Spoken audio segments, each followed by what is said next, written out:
क्या आप आज भी उस रिलेशनशिप को अपने सक्सेस के अंदर बहुत भागीदार मानते हैं? यस सर, वही रिलेशनशिप पे ज़िंदगी चली है। आज भी मेरे को जब भी मौका मिलता है तो वही मैं सब्जी मार्केट में जाता हूँ, वही पुराने दोस्तों को ढूंढता हूँ। वो भी मेरे उम्र के हो गए, उनके बच्चे आ गए, कोई बढ़ गए, कोई वहीं रहे। लेकिन रिलेशन भूलना तो बहुत गलत है, रिलेशन के सिवा कुछ नहीं होता है।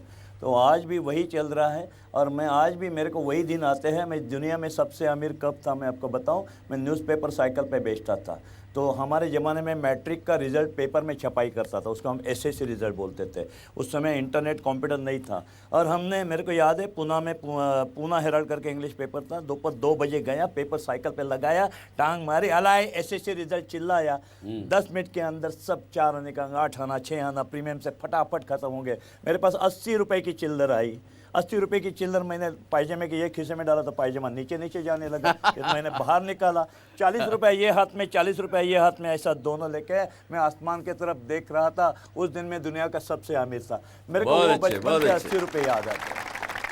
तो रिलेशन क्या, तो वही बचपन, वही दोस्त, वही मेहनत करने वाले लोग, वो आज ही याद आते हैं। आज 6,000 करोड़ का बिजनेस करते हुए 6 गिन भी नहीं सकता, लेकिन याद आते 80 रुपये। रिलेशन बचपन के हैं। जो गरीबों के मेरे दोस्त थे वो कभी गरीब नहीं थे। हम हमेशा बोलता था, हम एक रूम में नहीं रहते थे, हम एक रूम में रहते थे। लेकिन किसी ने पूछा तुम्हारा बचपन कैसा था, मैं अमीर था, मेरा 100 रूम था कम से कम। मतलब अरे हर एक का रूम अपना ही था। कौन किसके भी घर में खाना खाओ, बैठो, सो जाओ। अगर बच्चा 7:30 बजे तक घर में नहीं आया तो माँ बोलते थे बाजू के चौहान के घर में बैठा होगा, चिंता नहीं। 8 बजे नहीं आया, अरे उधर ही खाना खाया, नहीं आया होगा। तो आपके जो आसपास मोहल्ले में और थे, जितने घर थे, वो 100 घर थे, वो भी आपके ही घर थे। ऐसा ही बचपन, उसको ही तो रिलेशन बोलते हैं। ना जात, ना पात, ना धर्म, ना नाम, ना लैंग्वेज, जो है वो अपना है। बांट के खाओ। अरे हमारे मराठी में कहते हैं, मुठभर जोंधळे पेरले तो पोतोभर उगवता। अगर आपने इतने से डाला तो पोतोभर उगवता है। अब इतना सा रिलेशन मेंटेन करो, देखो भगवान कितना रिटर्न देता है। भगवान is echo point, it's echo point. ये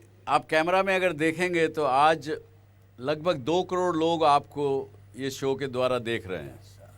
उनको आप क्या कहना चाहेंगे? आपकी कोई ऐसी कोई घटना ज़िंदगी की जिसमें आपने रिलेशनशिप के कारण बहुत फ़ायदा लिया हो आपने, या किसी को दिया हो? ऐसा कोई उदाहरण मेरे दर्शकों को बताइए। नहीं, हमारा तो देने की ही आदत है, आप देते रहो। हमारे मराठी में तो यही विंदा करंदीकर की कविता बहुत फेमस है, देणाऱ्याने देत जावे, घेणाऱ्याने घेत राहावे, एके दिवशी घेणाऱ्याने देणाऱ्याचे हातच घ्यावे। यानी तो जिसको लेने की आदत पड़ेगी वो जिंदगी भर लेता ही रहेगा, मांगता ही रहेगा, कभी आगे नहीं बढ़ेगा।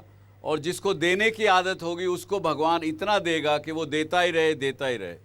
यही बात है ना? यस जी, बहुत अच्छा विचार है आपके। पर फिर भी उनको आप कुछ घटना तो बताइए दर्शकों को।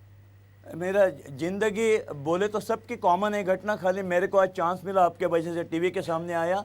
तो इंडिया में ऐसे काफ़ी है, पूरे दुनिया में मेहनत करने वाले लड़के रहते हैं, अपने अपने मेहनत से बहुत बड़े हो जाते हैं। अभी बड़ों की व्याख्या, अगर आप पैसे वाला कितना, उसको बड़ों की व्याख्या नहीं करो। जो चैन से सो सकता है रात को मेहनत करने के बाद, वही मैं उसके हिसाब से बड़ा समझता हूँ। जो समाज को ज़्यादा से ज़्यादा सुख देता है, खुशी देता है, अपने परिवार को सुखी खुशी देता है, वही मेरे हिसाब से अमीर है। तो नेचुरली मेरे जैसे काफ़ी लोग हैं। डॉक्टर जी, आपके वजह से मेरे को सामने को आने को मिला।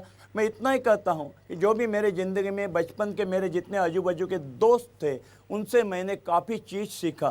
फॉर एग्ज़ाम्पल, मैं जब बेरी बेचता था तो बेरी मेरा ही ज़्यादा बेचा जाता था। सामने दूसरा बेरी वाला था, वो दूसरा बेरी वाला, स्कूल के बाहर हम जब बैठे थे तो उससे प्रेजेंटेशन सीखा मैंने। What is the presentation. तो अगर जो दूसरा बेरी वाला था वो पायजामा शर्ट वाला बेचारा गरीब था, दिस स्टोरी ऑफ 1958-60, उसका पायजामा पूरा काला पड़ा हुआ, उसकी टोपी भी टेढ़ी, उसमें वो पसीने का पूरा दाग गिरा हुआ, शेविंग नहीं की हुई, और ऐसा वो बेरी वाला। सामने दूसरा बेरी वाला स्कूल का लड़का, डीएस कुलकर्णी उसका नाम, और वो हाफ पैंट है, और हाफ पैंट को माँ ने रफू किया है, लेकिन दिखता नहीं क्योंकि माँ ने रफू किया है। उसको हमने इस्त्री कैसे करते थे, रात को सोते समय सिर के नीचे रहते थे, और ऊपर सफ़ेद हाफ शर्ट था। हाफ शर्ट को ये मज़ा तो और कोई नहीं करेगा। हम इसके अंदर वो लोटी के अंदर कोयला डाल के, कोयला डाल के वो करते थे। पाँव में रबरी चप्पल, और आज भी मैं तेल लगाता हूँ। नहीं, मेरा लड़का भी नहीं लगाता। माँ चिल्लाती थी, भांग गला के तेल लगा के जाओ। तो प्रेजेंटेशन, ये रिलेशन का, तो जो साफ सुथरे रहते थे आप। या साफ साफ सुथरे सुथरे रहते रहते थे, उससे बचपन से सीखा। इसलिए जब ये टाई कब लगाए, टाई की डोरी कब गले में डाला, जब मेरे को पीएल किर्लोस्कर ने बोला कि हे बेटा तू बॉम्बे में जाके ताज में फ़ोन साफ कर सकता है क्या, मैं बोला चलो दे दो। लेटर उन्होंने दे दिया, मैं लेटर लेके गया ताज के बाहर, इनोसेंट था। उन्हें बाहर का जो दरवाजा था 6 फुट वाला उसको बताया, अभी उसको क्या इंग्लिश आता है, उसको लगा मैं नौकरी मांगने आया। उसने रिकमेंड किया था कि इनको फ़ोन साफ करने का बिजनेस था। उसने मेरे डंडा मार मार के भगाया, मार के, मैं एक प्यार से बोल रहा हूँ।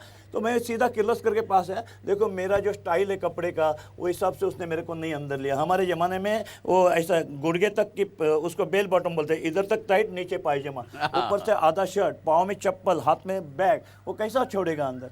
किर्लोस्कर ने 100 रुपया निकाल के दिया, 8 से बराबर कपड़े डालने का, पैंट में जूते नहीं, शूज डालने का, टाई लगाने का, पूरा शर्ट पहनने का। उस दिन से प्रेजेंटेशन सीखा।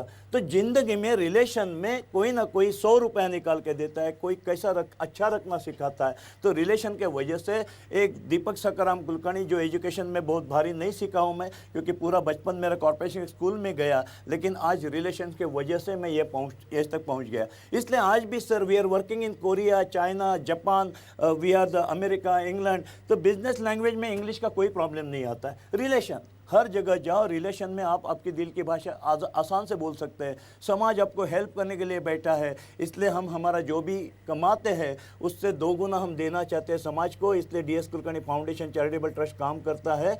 क्यों? क्योंकि हमारे मराठी में हम बोलते हैं समाजाचे देणे दे तो आनंद आने। सबसे वो रिटर्न करना, प्यार से रिटर्न करना। तो दोस्तों ये हैं आप, I will say to everybody, give Mr. Kulkarni a standing ovation. Thank you very much, sir. Thank you very much for coming on this show. Thank you. Thank you. Thank you, sir. So, दोस्तों आपने देखा अभी दीपक सखाराम कुलकर्णी, जिस व्यक्ति ने 30 रुपये महीना कमाते थे लोगों के फ़ोन साफ करके, किस प्रकार से उनके जो संबंध, रिलेशनशिप कहाँ से कहाँ उनको लेके गए। जब ताज होटल में उनको काम देने के लिए मिस्टर किर्लोस्कर ने जब उनको एक रिकमेंडेशन लेटर दिया, तो उनके कपड़े देखकर उसको दरबान ने उन्होंने निकाल दिया। लेकिन किर्लोस्कर जी ने, क्योंकि इनके रिलेशन थे, उन्होंने इसको 100 रुपया उस समय में दिया 1958 में। तब उन्होंने एक सूट बनवाया, टाई पहनना शुरू किया, वापस फिर ताज में गए, वहाँ काम करने शुरू किया, और वहाँ से आगे बढ़ते बढ़ते आज उसका DSK फाउंडेशन लोगों को देने के लिए है। आज भी वो रिलेशनशिप पे अपने आप को निर्भर मानते हैं। ये एक पावर होती है रिलेशनशिप की। ये आपने देखा कि रिलेशनशिप की क्या ताकत है। तो ज़िंदगी में कामयाब होना है तो रिलेशनशिप ज़रूर रखना आवश्यक है।